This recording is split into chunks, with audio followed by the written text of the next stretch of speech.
এই সরকারের কাছে বাংলাদেশের মানুষের অনেক প্রত্যাশা।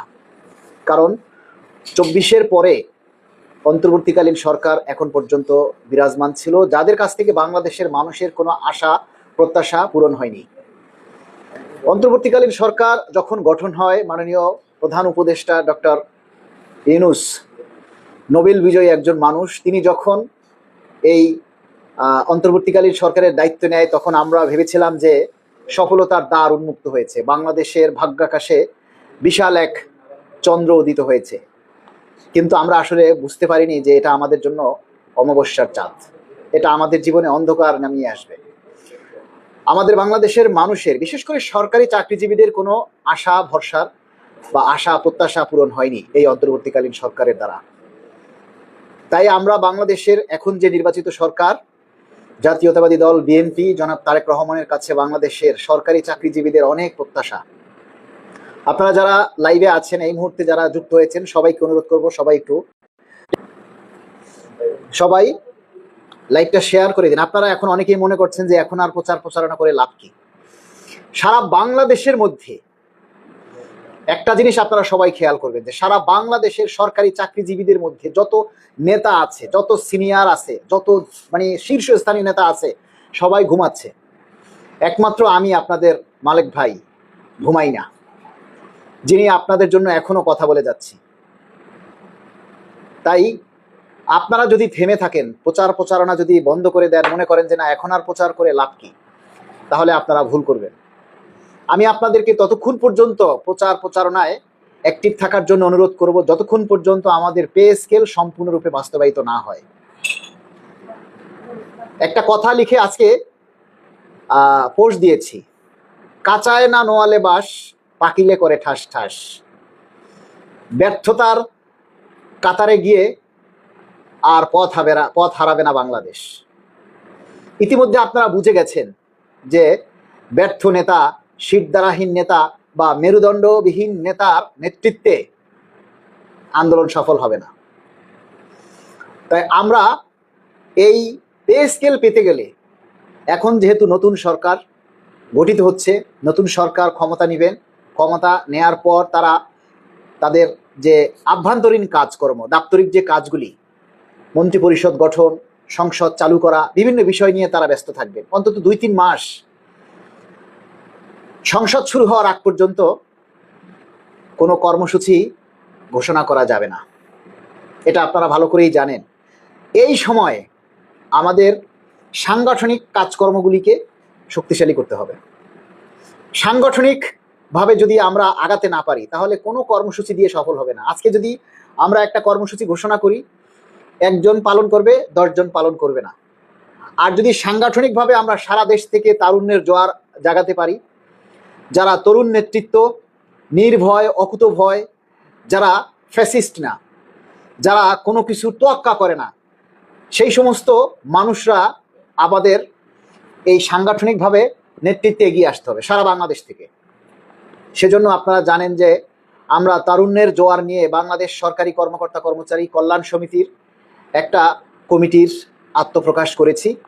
আমি সেই কমিটির আহ্বায়ক এবং মহাসচিব হিসেবে আছেন গভর্নমেন্ট এমপ্লয় আপডেট নিউজের অ্যাডমিন আশিকুল ইসলাম আশিক। আপনারা চাই আমাদের এই হাতকে শক্তিশালী করার জন্য সারা বাংলাদেশের প্রতিটি জেলা উপজেলায় আমরা আমাদের শাখা কমিটি গঠন করতে চাই। যখন প্রতিটা জেলা উপজেলায় বিভিন্ন দপ্তরে অধিদপ্তরে আমাদের এই শাখা কমিটিগুলি গঠন হবে, উপকমিটিগুলি গঠন হবে, তখন আমরা একটা কর্মসূচি ঘোষণা করলে সেই সকল কমিটির মাধ্যমে, সংগঠনের মাধ্যমে সারা দেশ থেকে আন্দোলন তীব্রতার আকার ধারণ করবে। কিন্তু আপনারা যদি সেই কমিটি গঠনের ব্যাপারে এগিয়ে না আসেন, যেমন আপনি গাজীপুর জেলায় আছেন, গাজীপুর জেলার আপনি একটা উপজেলায় আছেন, সেখানে আমরা কাউকে চিনি না, কিন্তু আপনি ওখানে চাকরি করেন। আপনার নেতৃত্বে ওখানে যারা আছে, ওখানে যে সকল অফিস আছে, তাদের সাথে আলোচনা করে আপনারা সেখানে একটা কমিটি গঠন করে আমাদেরকে ইনভাইট করেন। আমরা কিন্তু ওখানে সবাইকে চিনব না, আপনারা চিনবেন। ঠিক এরকম ভাবে আপনারা অনেকেই এখন আমাদেরকে বলছেন আন্দোলন কর্মসূচি ঘোষণা করতে, চালিয়ে যেতে। আপনাদেরকে পরিবেশ পরিস্থিতিগুলি বুঝতে হবে। পরিবেশ পরিস্থিতি না বুঝে একটা হুট করে রাস্তায় আন্দোলনে নামলেই আপনি মাইর খাবেন, সফল হবেন না। তা আমরা এমন সময় আন্দোলন কর্মসূচি নিয়ে আমরা নামবো যখন আমরা সফল হব। তার আগে আমরা সরকারকে অনুরোধ করব, সরকারদেরকে আমাদের অভিযোগের কথা, আমাদের অভাবের কথা, আমাদের চাহিদার কথা আমরা বোঝানোর চেষ্টা করব। সবাই বোঝানোর চেষ্টা করবেন। আগে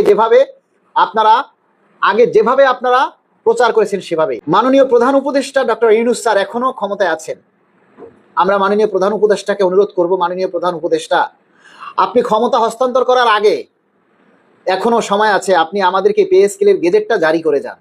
বাস্তবায়ন নতুন সরকারই করবে, আপনি শুধু পে স্কেলের গেজেটটা জারি করে যান।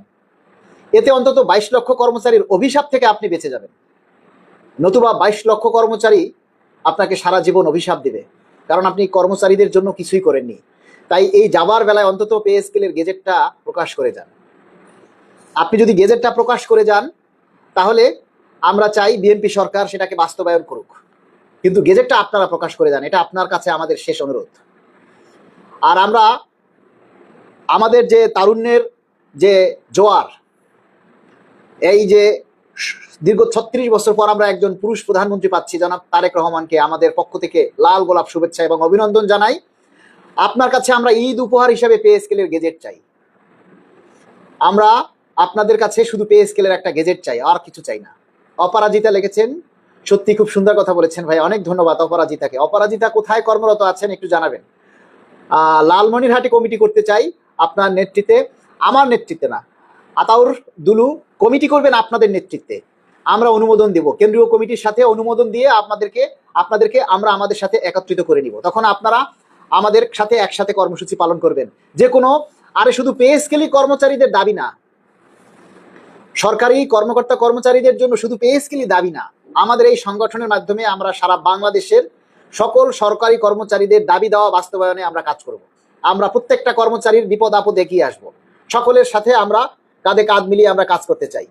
তাই আপনারা যে যেখানে আছেন সেখান থেকে আপনারা কমিটি গঠন করবেন। স্কেল হতেই হবে, আজ নয়তো কাল, এবছর না হয় আগামী বছর পে স্কেল হতেই হবে। কিন্তু আপনি যে কমেন্টটা করেছেন পে স্কেল হবে না, আপনিও জানেন আমিও জানি। আমি আপনার এই কমেন্টটাকে প্রত্যাখ্যান করলাম। শাহাদাত হোসেন রাজীব সাহেব, পে স্কেল হবে না কেন?